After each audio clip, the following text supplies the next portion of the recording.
Hello and welcome to another live Wrestling with Johners. Wrestling with Johners Live, part of the Johners podcasting network. And I've got another amazing guest. Within the space of 24 hours, two amazing guests. And this is a great way to it's Mother's Day over here in the UK. So what better way than to have a guy that I know very, very well as my guest on Wrestling with Johners. He's a huge pro wrestling fan, an exceptional guitarist. He's composed and recorded some of the best wrestling themes, entrance themes for so many awesome wrestlers. It's none other than John Kiernan. So John, great to have you on the Wrestling with Johners podcast. How are you on this fine Sunday afternoon? Oh man, it is perfect. It is a perfect day to be here. And I thank you so much for making the time to chat with me also. It's we were talking about you're over there in the UK. I'm over here in the US in New Jersey. It's a nice sunny day out, so you can't ask for anything better than that. How about over by you? Yeah, like I said, it's Mother's Day over here in the UK, Mothering Sunday. So we had a nice breakfast organised for my wife. We've been on a nice family walk. Looking forward to a nice evening meal that my kids are going to be cooking, my wife and I, a little bit later on. But in between all of that, there's no better way to spend my Sunday afternoon than speaking to you. I know it's not quite afternoon where you are. It's about 11 a.m. And I know we had this long discussion about the clocks going forward or back or changing over in the US and throwing me out slightly. But we're here and we are talking, and we're going to spend the next 45 minutes or so, John, talking about your love for music, your kind of compositions and the tracks that you've recorded for so many kind of awesome wrestlers, the bands that you've played with and the band you're currently playing with, your love for pro wrestling as well. All about kind of your fandom for pro wrestling and how that kind of intertwines with your love for music and guitar playing. But we are also, and John's very kindly agreed to play some of his solo tracks as well, including one particular, one familiar cover of a WWE superstar that I'm very fond of. I know John is as well, hence why he recorded the cover in the first place. But some of his solo compositions as well, we're going to get into play. So that's going to be awesome when we get into that. We in all 170 plus episodes of Wrestling with Johners, we've not had kind of live music played before, so this is going to be a real treat. So John, first of all, so you've kindly agreed to play some tracks which will have scattered throughout this particular episode. But if you want to ask John any questions about his solo work, about the band that he plays for, It Lives, It Breathes, some of his compositions, about any wrestling questions as well for either John or I, or any comments that you want to make during this live broadcast, then please do so. Just hit the comments button at the bottom of your screen, and we'll kind of show and ask as many questions as we can during this broadcast. But this is a wrestling podcast. I promise you this is a wrestling podcast. But my first question is going to be about your love for music then, John. So did you grow up in like a musical family, or was it from school that you started to get into playing music and enjoying music? How long have you been playing guitar for? Tell us about how it all got started for you then. Sure. Yeah. Interestingly enough, my family is, I would say, extremely excited about music and they're big music fans, but there isn't someone in my immediate family that necessarily plays music, so to speak. So for me, when I had expressed love in music, that a lot of people are always like, oh, interestingly enough, I took lessons when I was like 9, this and that. I had taken guitar lessons when I was, I want to say maybe like 10 or so down in Bayside in New York City. And in New York, sorry. And there was a place there where the guitar teacher that I had never played before. And he was trying to get me to play Kryptonite by Three Doors Down, which, isn't really the easiest thing. Like, I love the band, but not the easiest thing to play. I went in the next lesson. He's like, why haven't you learned it yet? It was kind of a bad experience.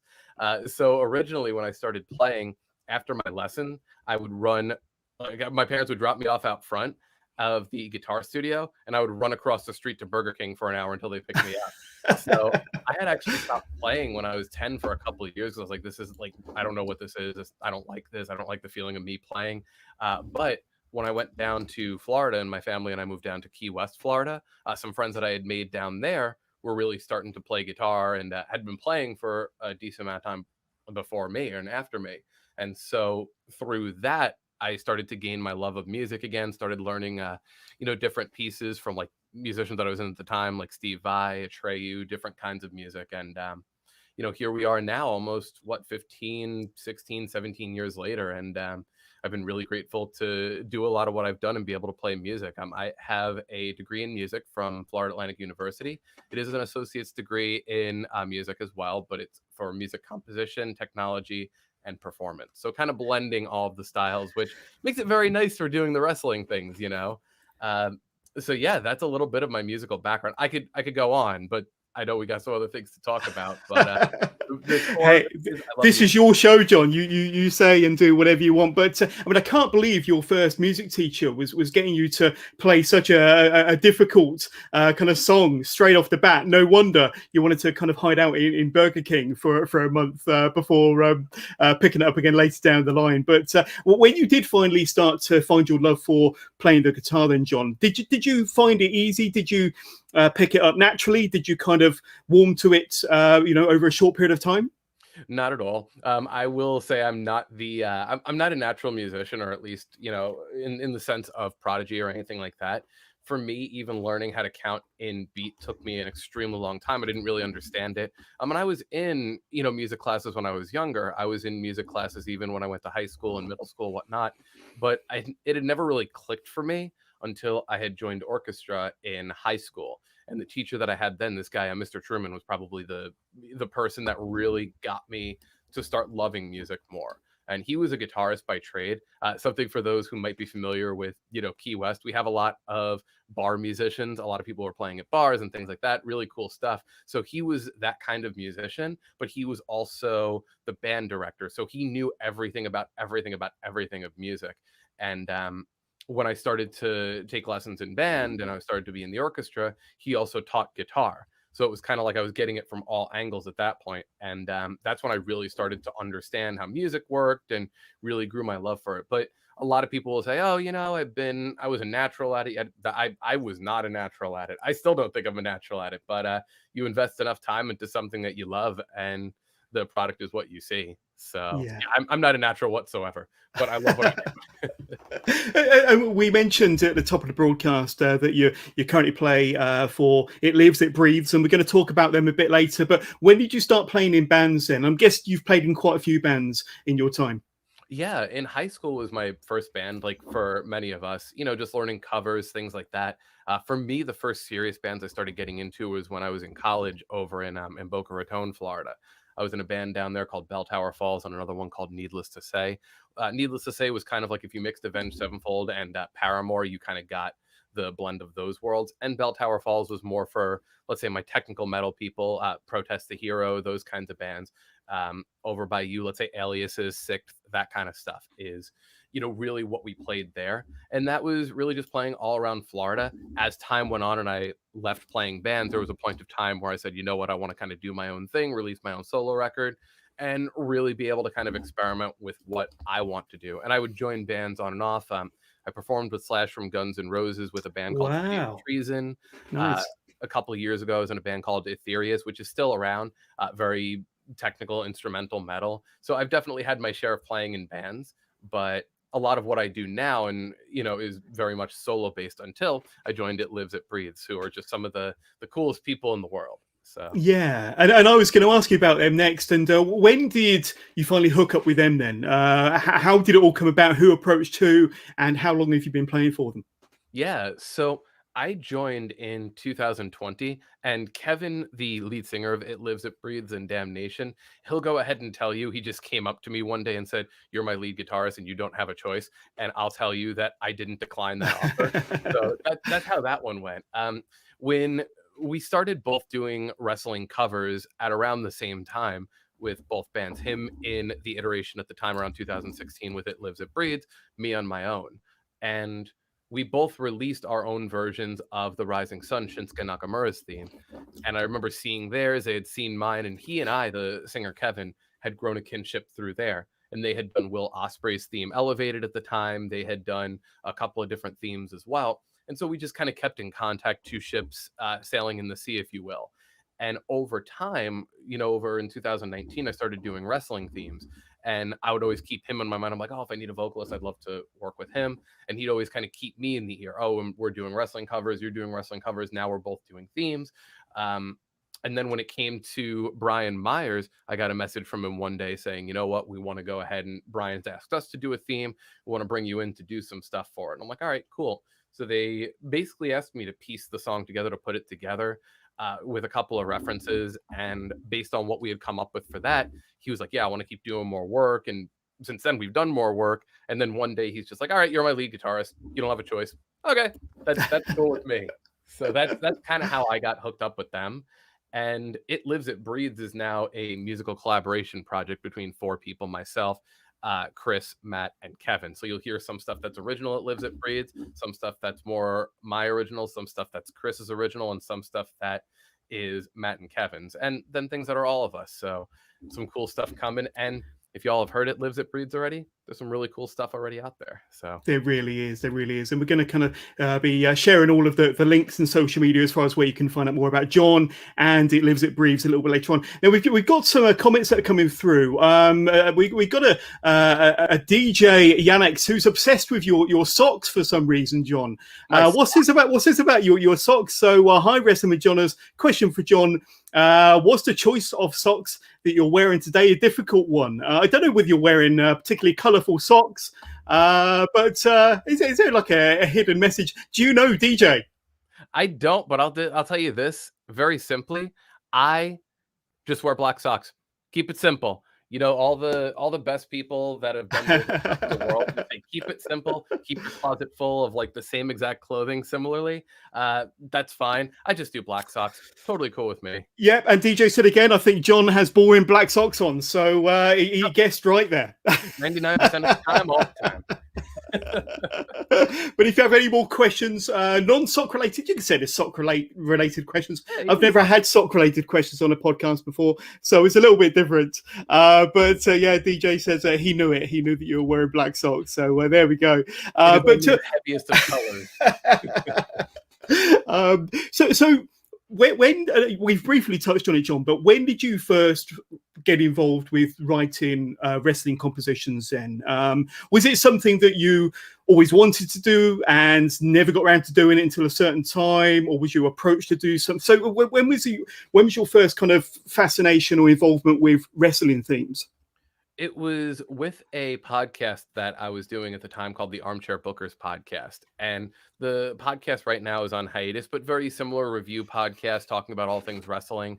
And we were thinking about different ways that we could create more eyes for our podcast. And we would do interviews with different wrestlers. We would do a variety of different things.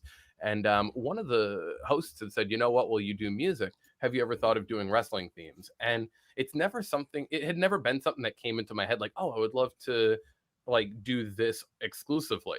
But it was one of those things like, oh, you kind of assume that if a wrestler likes your music, they'll come to you and then they'll use one of your themes. Then I got to thinking, I was like, you know what, it would be really interesting to be able to do that. I had never been in the wrestling industry before, even though I've been a fan. My families have been fans for X amount of time throughout my life. And so I had never really thought about how do you make that merge. And these guys right here, oh, there we go. On the other side, these guys, 4 Minutes of Heat, were one of the first interviews that we did for our podcast. And they were the first theme I actually did first group of guys I did a wrestling theme for. 4 Minutes of Heat currently wrestles all over the place. They're, in my opinion, one of the best tag teams going right now. And they work for UWN, also Championship Wrestling from Hollywood.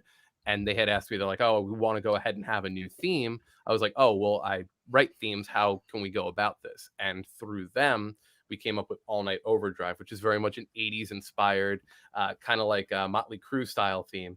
And from there, it was like, oh, okay, cool. Let's go ahead and ask other wrestlers maybe if they want themes. And through the first couple of themes there, the name started getting around. And then this became a thing in my head where I said, well, do I want to take maybe my career path there? And we're about 50 plus themes in now. So it's definitely been really cool, but it wouldn't have been anything if it wasn't for the podcast and for 4 Minutes of Heat giving me that first little go in. Yeah, absolutely. And very soon I want to kind of dig deep into your love for wrestling, pro wrestling, and kind of when it all started for you and your fascination with wrestling through the years. But as I said, this is a pro wrestling podcast, but I think John's very kindly agreed to do one or two tracks. Now, we're going to do something pretty cool on the Wrestling with John's podcast, and John's going to play a snippet from one of his tracks. Now, it's not his track, but he's actually done a cover of this, and it's from one of my favorite performers, one of my favorite wrestlers, Shinsuke Nakamura, the Rising Sun. Now, you mentioned earlier that It Lives, It Breathes did a cover. You've done a cover separately. This is available on your Spotify channel, I understand, and on YouTube. But John, you're very kindly going to grace us with your guitar presence now. So, ladies and gentlemen, I'm going to hand it over to you when you're ready. Then, John. Sure. Let me go ahead and make sure I got everything. You can hear that? Oh yeah. All right, perfect. And let me make sure you can hear this too. You can hear that? Yep. All right, beautiful. We're ready.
Awesome. Thank you so much, John. Oh, that's amazing. And once again, one of my most favorites wrestling themes. And I've heard that track played live a few times before. And in fact, I was lucky enough to be at WrestleMania 36.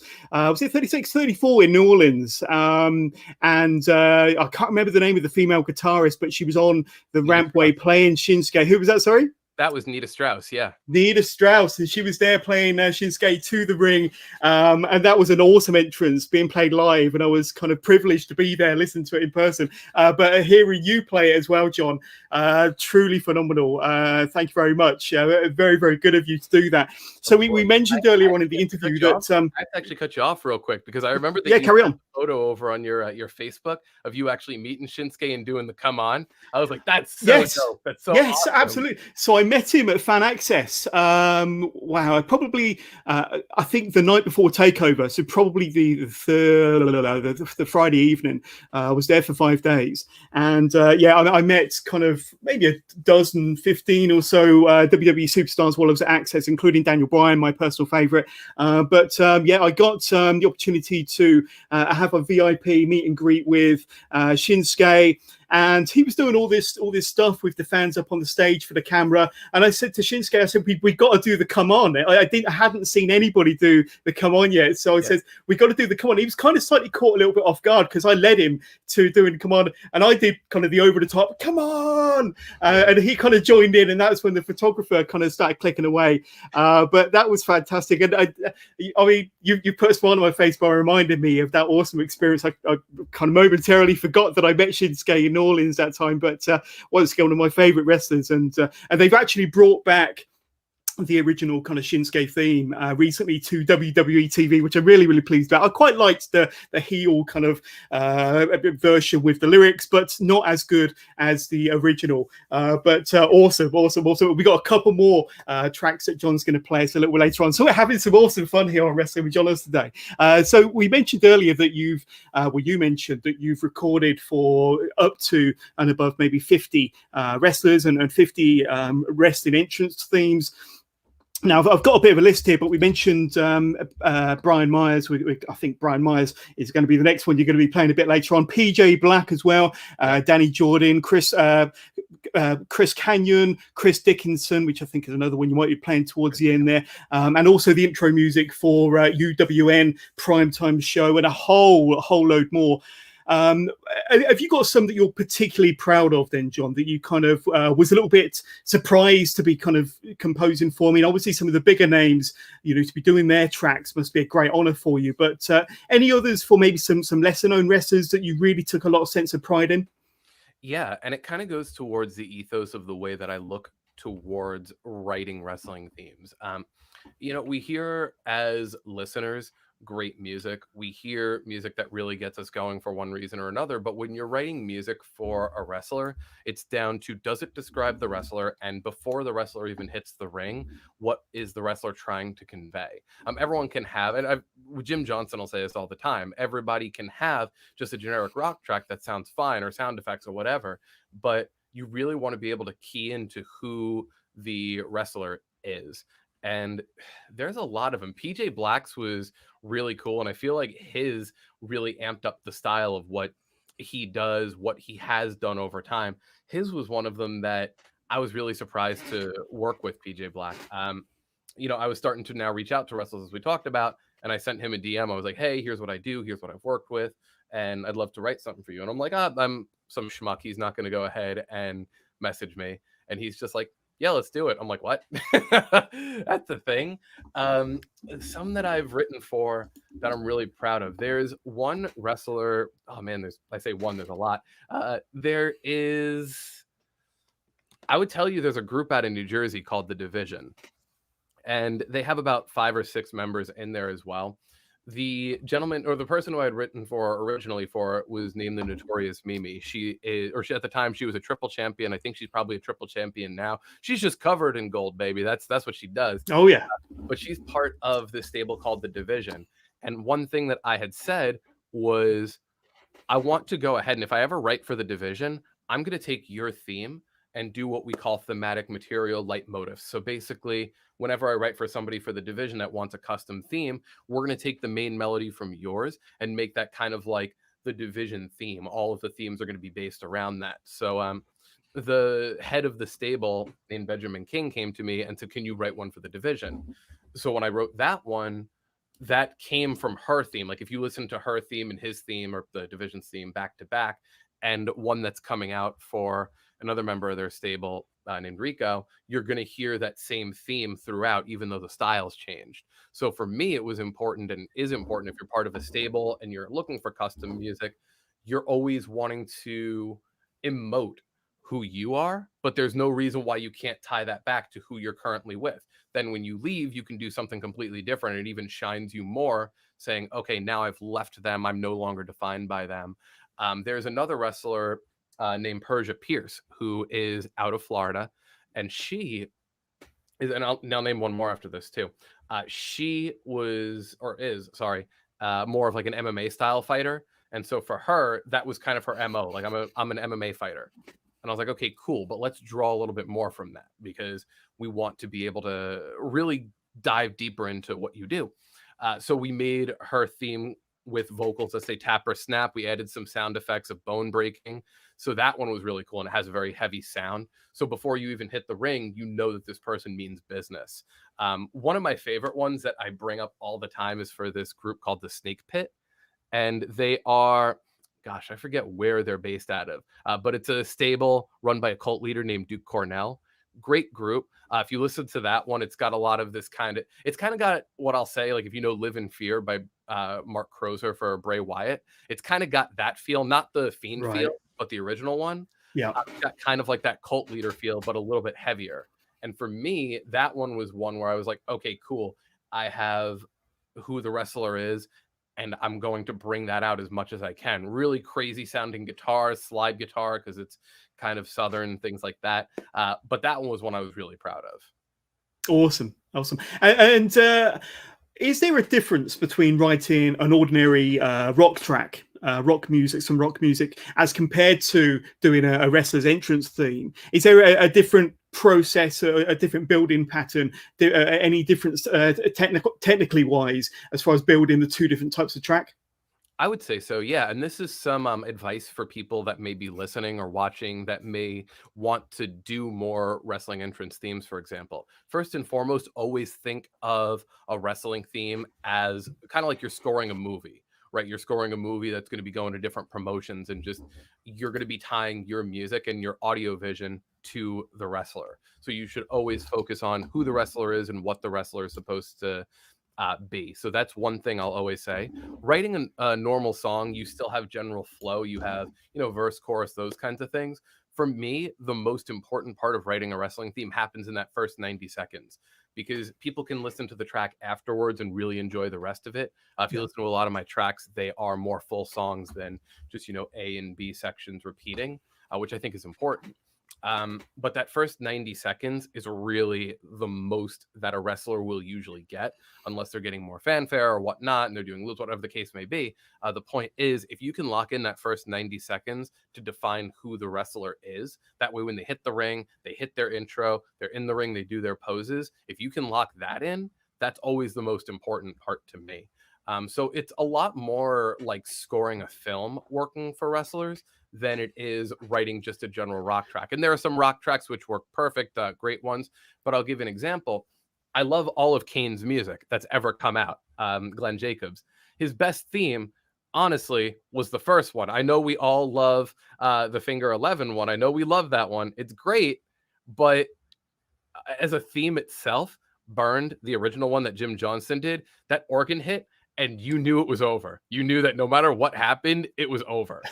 The second theme was great, with the Finger 11, but it's a great song. The other one I think was a great theme, if that makes sense.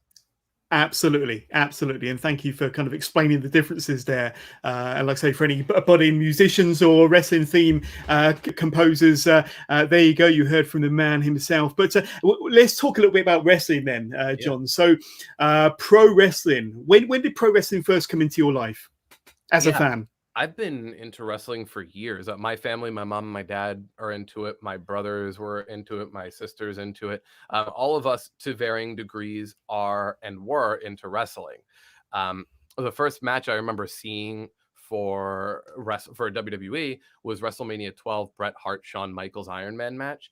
And you wouldn't assume that like a 9-year-old kid would even be interested in watching an hour's worth, but it's those two. So I was, and that was when I got hooked into it. Captivating. Absolutely, yeah. Yeah. And to me, Shawn Michaels will and always be my favorite wrestler of all time.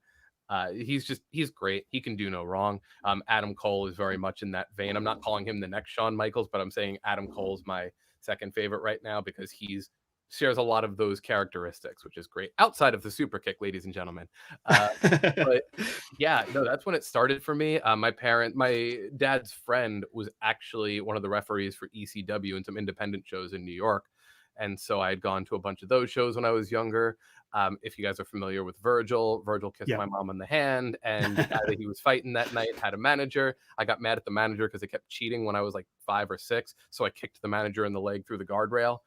So that was a story that happened. But that tells you how far back I've been a wrestling fan for.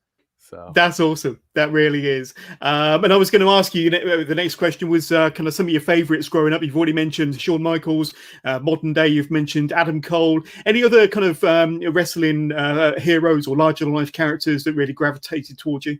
Yeah, I think we can always say that for most people, The Rock was probably one of the biggest influences just in general. I was kind of out when Hulk Hogan was, like I was never the biggest fan of Hulk Hogan, so to speak. But I think when you saw him and Rock in the ring in WrestleMania, you were just like, yeah, this is the two minds. Rock will always be one for me. I was always a big DX guy. I had all the DX merch. I had DX gear. So those guys and girl were all just huge to me. Who else? Man, I think it was DX and Shawn Michaels for me, and I was one of those guys that was just like, they can never do any wrong, even if they're bad guys, but unless it was to The Rock. Whenever it would be like 6-on-1 against The Rock, I'd be like, this is, I hate this. Get him off The Rock. But then Kane Yeah. was also my favorite. So it was Kane, DX, and The Rock that were like my go-tos when I was younger. And it Also, sounds like you came in as a fan, John, kind of like this amazing time, kind of the mid to late 90s when the Attitude Era was kicking off, and all the big everybody in WWF at the time were kind of just larger than life, mainstream household names, weren't they? And that was probably the time to really get into pro wrestling as a fan. But let me ask you a similar question then, kind of mixing your music and your love for wrestling together. Then, are there any kind of wrestlers that you particularly gravitated towards because of their entrance music? Kane, definitely. I'll always Right. bring up, like, I'll just keep going back to Kane. We'll keep hitting that vein. Again, when you first saw him at, what was it? Bad Blood, it was, right? When you first saw him at Yes. Bad Blood, it was just like, again, the whole aura, but you heard something that was unlike anything else you've heard before. You know, Undertaker had his gong, he had all that kind of stuff. Shawn Michaels had a great theme, but his was also really upbeat. It really fit who he was. But Kane, the lights went off and you heard this organ, and it was like, I didn't really know music at the time. I didn't know it was like a minor chord or something. But you hear it and you're just like, I regret all my life decisions up to this point when you heard it, and you're just like, yeah, that to me was one that got me from the theme. I was a big fan of X-Pac's theme also, and kind of going into the thematics of it. I liked how you did DX. X-Pac. Yeah, absolutely. Yeah, you had the DX theme, and then you had his, which was tied to it in a similar way. New Age Outlaws would have been cool if they had that, but they had a great theme too. But I think DX really got me because of the theme, the aura, the allure, and they had just great music. So they Awesome. were, Yeah, I do love the DX theme as well, and the guitar behind that. And we're going to talk more about kind of wrestling themes a little bit later on. But one person I want to bring up in particular is Brian Myers. Now, you've had the opportunity to put together Brian Myers, formerly Kurt Hawkins, WWE superstar, former WWE Tag Team Champion, of course. You've had the opportunity to do his theme, and he's currently on Impact Wrestling at the moment, if I'm not mistaken. But how did your partnership between yourself and Brian Myers come about, and how did you start writing his theme for him? yeah. So that one was actually when I started working with It Lives, It Breathes. They had reached out to me and they had said, hey, do you want to partner with us on writing his theme? And I said, yeah, definitely. And they gave me some of the references for things he had used on the indies, and just, I mean, he didn't have to really give me a backstory on him because I was familiar with Brian Myers and Kurt Hawkins and what he's done over time. But the lyrics really reflected his story up to now, from, the release to everything in the interviews, just through time and whatnot. So when they told me what it was that they wanted, I sent over an initial demo, which was just kind of guitar with some bass and drums, just nothing crazy, just kind of simple. And Kevin was like, yeah, we have to definitely go in this direction. And it was pitched much higher before because I was trying to keep it in the reference. But he was like, oh, I can only, not only, he's a great singer. He was just like, I can really target in this key. So we pitched it down to drop C for guitarists listening. And then we started writing the track from there. What's cool about that one is I wasn't in direct contact with Brian Myers at the time. So I was like, okay, cool. I'll send it to Kevin. Kevin will send it to Brian. Brian will send it to Kevin. Kevin will send it to me. I remember that first message that he sent over, and he was just like, I'm jamming this thing in my car, dude. It is so good. And I was like, Awesome. that's crazy. That's nuts. And you'll find I still talk about wrestling themes and doing this as a fan, because I've never stopped being a fan through this. So even like, oh, okay, cool. I've worked with PJ Black, I've worked with Brian Myers, worked with those guys. I'm still just, like, a lot of times, oh my god, they like the theme. Oh, this is crazy. Like I'm still that 9-year-old kid with it. Oh So yeah. that was awesome. Oh yeah. Well, the track that we're talking about is called "The Ride," and it was actually one of the tracks that I requested you kindly play for us during this live broadcast of Wrestling with Johners. So, John, when you're ready, I'm going to hand it over to you. Sure. Let me just get everything set back up here. So this is "The Ride," Brian Myers' Impact Wrestling theme. And I will tell everybody, for any of the guitarists that are out there and wondering what these giant contraptions of wood I'm playing are, these are Balaguer guitar Hyperion models. The white one you saw is tuned to drop D. This one here is tuned to drop C. and it's Ichor red, because red looks great with gold. So all It certainly does. right, let me go ahead and load this up on here. Cool. Wrestling themes. Here we go. It's the first one. So let's do this.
Oh, brilliant.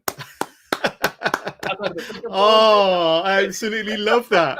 That's awesome. That's awesome. Thank you so much. And I have to say that, I mean, Brian Myers has only been in Impact less than a year. So you've not actually heard that song played in front of an audience yet, with him coming out as a wrestler with fans present, I'm guessing. That's correct. Yeah, I mean, I've seen it in different independent places, but in terms of Impact Wrestling on TV, not yet. But I will say that hearing it for the first time on Access TV was really cool to see. And one thing that Kevin did to make the vocals really pop was he wanted something that was singable by the crowd. You know, if you're familiar with Jericho's theme that he does in AEW. Hell yeah. Everyone's singing his theme. It's almost impossible to hate the guy, and now he's turned into a babyface. So I mean, you know, that's there. But we're trying to do the same thing with Brian Myers' theme as well. Yeah, I absolutely love that one. That's got to be one of my favorite tracks to listen to at the moment when I'm at home. But I understand that you've had an interaction with legendary WWE composer Jim Johnston. Now, I'm going to ask you to kind of tell us about that exchange of the minds, because he's written some iconic, recognizable wrestling themes, probably the most ever. The Undertaker, for example, DX's theme, Stone Cold's theme, The Rock, and hundreds more. Pretty much any theme that you hear on the WWE network up until the last couple of years, say, have been at the hands of Jim Johnston. So tell us about what must have been a very special moment for you to have that interaction, that conversation with Jim Johnston. Yeah, absolutely. I had reached out to Jim Johnson, and I wanted to for years, just for different reasons, interviews, whatever the case. And because I had always loved his work, and I still do. And one day I reached out to him over on social media, and he was like, "Oh yeah, definitely shoot me some questions that you have." And I was like, "Oh my god, he answered. That's crazy." So I had really expressed my love for writing music and wrestling themes, and he was where I got the whole idea of writing wrestling themes like you're writing for a movie. And so I had sent him a few themes of mine, and he gave me some feedback on them. And it was a really cool experience because it wasn't just like a line or two that he wrote. Like he wrote a pretty expansive, set of like paragraphs and things like that, both explaining his process and kind of giving me some feedback on what I've done. And bringing up the snake pit theme, the summon the snake from earlier, that was actually right after I had the conversation with Jim Johnston. So Right. with that, he was just like, you want to think of things like the Undertaker and Stone Cold, but for me, those kind of themes make sense because when you have such powerful characters, you can create a theme that instantly just fits them, right? Undertaker is supposed to be dead. He's supposed to be this whole thing. Okay, cool. So you just do a funeral dirge. And I'm not saying I'm just saying it makes sense. But okay, Yes. what about a Dan Severn? What about an Owen Hart? What about these people that didn't necessarily have like this over the top The personality? larger than life character. Yeah. Yeah. Exactly. Yeah. Like even someone like Seth Rollins for me, he doesn't have an over the top personality. He's got a great delivery. He's one of my favorites too. But Burn It Down really, I think, helped him even define who he was a little bit more. He was able to start yelling a little bit more in his promos. He was able to do a little bit more with that. And so for me, hearing that from Jim Johnston, like think about what the wrestler is. The other piece of advice that he gave me for kind of those I don't want to say journeyman because I think that is a little bit of a slight. I don't know, but I don't mean it like that. I mean it for just like people who are like wrestlers, for people that don't necessarily have that over the top personality. There it is. For people that don't have that over the top personality, think about where they're going to go. Think about what they want the audience to know. So that's one question I always ask wrestlers. Who do you think you are, regardless of what I know of you from TV or from the circuit, and what do you want people to know about you when you hit the ring? Those two questions were things that I got right from Jim Johnston, and I feel like those have really crafted a lot of how I write themes. That's amazing. That's amazing, and you must feel very blessed and privileged to have had that interaction with Jim. But really, really good, and obviously, it's helped you in your career as a wrestling theme composer. But besides your own music, then, John, have you got any other favourite wrestling entrance themes? Now, if I think to some of my favourites, top of that's got to be Hulk Hogan for the kind of the emotion and the passion that it kind of brings out of the audience members, especially when you got Hogan in his prime, say the late 80s or early 90s, doing his whole pose down. But the real American theme for me, and then I suppose bringing to more modern times, Edge's theme. I'm not sure what it's called or who it's by. Is it Metalingus that Yep, does Metalingus by Alta Bridge. Yep. Yeah, that one. And if you look back to last year's Royal Rumble, 2020 Royal Rumble, when he came out, and he was a surprise entrant. He came out with the emotion out of Edge and the emotion out of fans, and having that music behind him was incredible. And unfortunately, he's not really had the fans kind of there to appreciate the music since his return. But of course, for many, many years as he was a wrestler before he retired. But those two in particular stand out for me. But what about yourself, John? Yeah, so if we're talking just like musically and not necessarily just tying it to the visual, I think you hit two of them right on the head. Metalingus is just such a good track, and that's actually an original track from Alter Bridge from I think their album. I'm gonna get it wrong. It's the one that has "Open Your Eyes" on it, but it's like their debut record, and Right. one of the coolest themes I think is out there. I've Oh always yeah. really liked the Shields theme too, and I'm not going to say Roman Reigns. I'm going to say the Shield because it had that whole intro in it. It had the helicopters going on. It had some cool guitar stuff going on. I thought that one was really cool because again, like with Kane's, you knew that when you heard it that was the end. You knew who it was. Yeah. Exactly. Shinsuke Nakamura is obviously, I think, is one of the best in modern history. And that one, too, ties directly to who the wrestler is, to what you would think of when you saw Shinsuke Nakamura. And that was hard to do, man, because not for me, but I'm sure for CFO, because Subconscious was such a great theme in New Japan. It was awesome. So it's like, okay, cool. Make this guy an original theme, but he had Subconscious. Okay, let's try to do the next step of that. For me, that one's great. AJ Styles had a really good one. AJ Styles was a hard one, I'm sure, to write too, because again, he's just a very good wrestler, but he's not like Shawn Michaels, where he's like this flamboyant, kind of larger than life character. He's just the best at the thing. And because that theme, I understand, John, was originally meant for the Cowboy James Storm when he joined WWE. And of course, James Storm left. AJ Styles came in. They had this theme ready, and it kind of fit him almost straight away. Yeah, absolutely. And that's how the story goes. And you even hear AJ Styles. He goes, "It was written for James Storm." But I didn't think it would fit me. But after walking to the ring the first time, he was like, that was it. I'm sure after seeing him enter number 3 and everybody just flipped their lid over it, I'm sure he was just like, yeah, this fits. This is good. Let's go. It wouldn't have mattered what he came out to, I'm sure. Yeah. That's really, really awesome. And WrestleMania is just a few weeks around the corner. I think it's probably about 28 days around the corner for us. But going back to kind of your wrestling fandom, is there any kind of aspects of WrestleMania that you're looking forward to this year? Any matches that have been announced, or kind of any feuds getting your taste buds tingling for? I think it's the 10th and the 11th of April, John. Yeah, and I'll tell you this, I tend to be very much about the product of WWE a lot of the times. Even when it comes to wrestling in general, I'm not always super hypercritical, unless there's something that obviously I don't like. Like, I'm not just like a fanboy for anything, but it's one of those things where I kind of understand where they're coming from, and especially kind of being in a similar business mind, I don't know how hard it would be to write, I don't know, however many hours of television they do each week. That's got to be insane. But I think we can all agree that Bianca Belair needs to walk in without the championship and walk out with the championship. Oh, I hope so. That's my most anticipated match at the moment, for sure. Yeah, I'm excited to see what Roman Reigns does, but really, like, I know they're building all this great stuff. Guys, it's totally awesome, but you need to strap Bianca Belair. Bianca Belair needs to hold all the belts, and not like, not just the 2 belts. She needs to then win the tag team belts, or she needs to go to NXT and win those. I'm very high on Bianca Belair. I don't know if you knew that. But yeah, I'm excited for that one. They've built her up well, and they've done the thing that they didn't cool her down. They've just kept her going. They kept her in a storyline with Sasha where it makes sense. They've really done a great job with her in the Royal Rumble. They did a great job in last year's Royal Rumble with her. Yeah.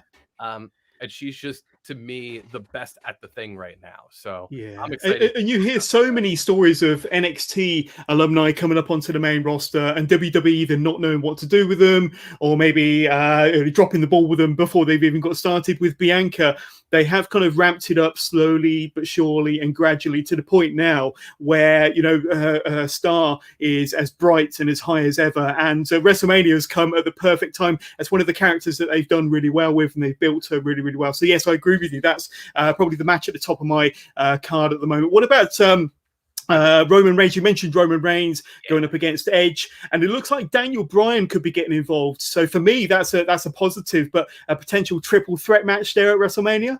Ooh, yeah, I would love that. And people don't think they want that, but you want that. Oh yeah, all the stories that are in there.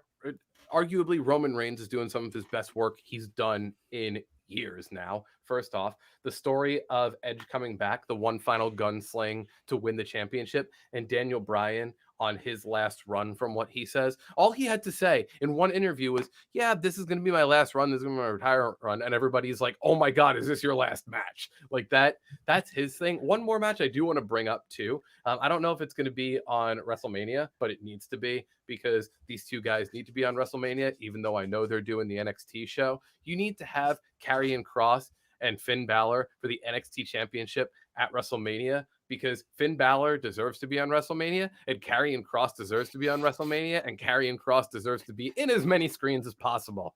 So Yeah, I those, agree with that one. And I was going to ask you about NXT as well, because last year we had the NXT Women's Championship on, I think it was night 2 of WrestleMania, Rhea Ripley and Charlotte. And although a lot of people disagree with the outcome of the match, there's no denying that the match itself was pretty awesome and certainly up there with one of the best matches of last year's WrestleMania. They need to have an NXT Championship match of some description on this year's WrestleMania just to kind of, keep it going. And I think that, yes, I mean, they've already had that kind of iconic shot of Finn Balor, Karrion Kross, and that stare down with the championship. And they've also announced the 2-day takeover kind of midweek during WrestleMania week. But like you say, don't put it on takeover. Put it on WrestleMania. That'll be WrestleMania. I mean, you think about the entrances alone, and then kind of the spectacle with the fans there, what they can do with kind of the pyros, and then the match itself between two of the best. I think that's got to be on the show of shows, shall we say. absolutely. And I think that if you put Karrion Kross in a winning position at WrestleMania, people already know Finn Balor from, when he was on Raw and SmackDown. They've Yeah. seen his best work now in NXT. And then being able to have Karrion Kross, who, if you're a wrestling fan, you know full well who Karrion Kross is before he even hit NXT. And we actually, for the podcast for your Armchair Bookers, we had done an interview with him right as he left Impact, which, if you go and check that one out, that one's funny. That was when he was saying, oh, I don't want to really say much about what's going on behind the scenes. And my buddy JP at the time, he went ahead and asked the question. He was just like, he didn't really like ask him, and then Cross just goes off for like 5 minutes. He's like, yeah, F him, yeah, not F him, like you'll hear it. But known about him for a while. Karrion Kross, if you give him a win at WrestleMania, people who don't watch NXT are going to be like, who's that guy? Because his promo and his in-ring is great. I never liked the Saito suplex until he did it. And now that he's done it, I'm just like, this thing is going to break all of the necks. So, yeah, and everything does looks pretty legit.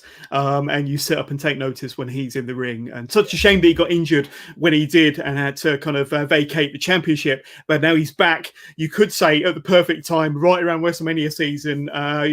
Being involved in that title picture with Finn Balor. The next few weeks can't come soon enough for me. But let's talk about new projects then, John. I don't know how much you can tell us, but I know that we're still in the midst of this worldwide pandemic. I'm sure it's affected you in various ways, but what sort of plans or projects do you have in the pipe works, either for yourself as a solo artist or maybe with It Lives, It Breathes? Anything you can tell us about? Yeah, there is going to be potentially some new It Lives, It Breathes original music coming out, which is always pretty cool. So maybe keep an eye on that. You could say all the stuff we release is original. You could say all the stuff that we put together is original. So take that as you will, ladies and gentlemen. We went ahead and just released the new theme for House of Heathens, which is Teal Piper and Damos's theme. Teal Piper being Rowdy Roddy Piper's daughter. Yes. That just came out a few days ago over on streaming and over on YouTube. There's a bunch of really cool people in the pipeline that are going to be having themes written for, if not already written for. UWN is always crushing it. Some more people from there. CWFH, same thing. But yeah, I don't think I have NDAs that I've signed, but I don't really like to talk about the stuff that's coming until it's finished. It's one of those things, like, Of course. it's always super weird because God forbid something falls through. You have that. I will say that there are a bunch of really cool projects that are on the table and some really cool music coming. So Exciting times. Stuff, please. 2021 is going to be a great year. We're also almost, knock on wood, hopefully out of this pandemic. Hopefully COVID-19 will be something in a distant memory coming up. And I'm sure that as the world opens back up, we're going to see more wrestling happen all over the globe. So absolutely. And if there's any pro wrestlers kind of watching or listening to this right now, and you're kind of thinking in the back of your head, maybe I need a new entrance theme, then John Kiernan is definitely the man to hit up. And speaking of that, where can we get in touch with you via social media? Do you have a Twitter and Instagram, Facebook? Tell us about your Spotify and your YouTube, but tell us about your socials. Yeah, absolutely. So you can find me on Instagram and Facebook at John Kiernan Music. That's JOHNKIERNAN music. My email is also johnkieranmusic@gmail.com, www.johnkieranmusic.com, and Twitter is jkieranguitar. Twitter would just leave off that extra couple characters. I wish I could just send an email and be like, come on, just let me be consistent across the board. But Twitter is the outlier. YouTube, if you search my name, John Kiernan, search It Lives, It Breathes on all the different social media. You could find us there too. It Lives, It Breathes on Twitter is ILIB Tweets. Facebook and Instagram is It Lives, It Breathes. So you search John Kiernan, you search It Lives, It Breathes, you search wrestling themes, you're going to come across us and myself in all that capacity. Absolutely. We'll try and get as many of those links added to the description of this video and podcast very, very soon. But John, you're going to play us out with a final track. Now, I left it open to you. It's kind of one of your favorites to choose from. Tell us what you're going to be playing us out with, John. Sure. So this is a theme for Chris Dickinson, who you might have seen in Bloodsport. You've seen him on New Japan now. He's got a lot of great things coming up. To me, he is probably one of the most sought after wrestlers right now. I think that he's a great talent. He's one of those guys that just comes to the ring and you're just like, okay, again, I regret all my life choices. Very much like a Killer Cross kind of thing. But, you know, more of like a rough and tough to the ring way. And this was one of the first themes that I wrote for United Wrestling Network outside of the main theme. And it was cool because most people don't know this, but Chris Dickinson is also a metal drummer.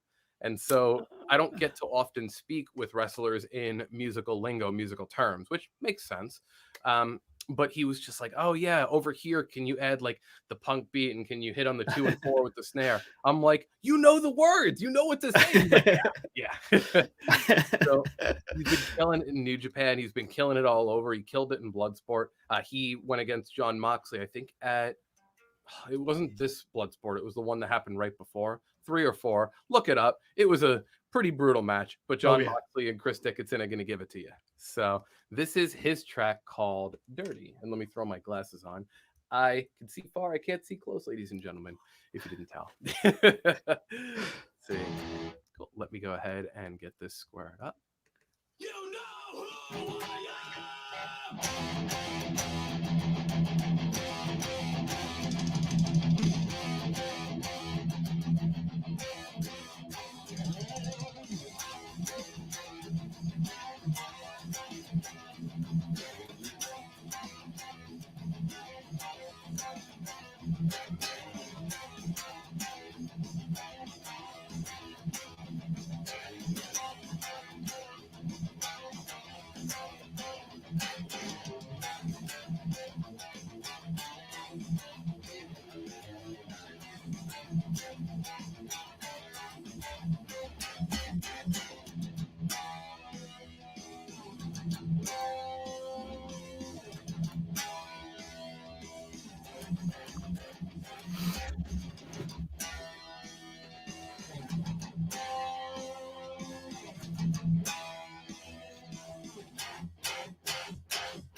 Awesome.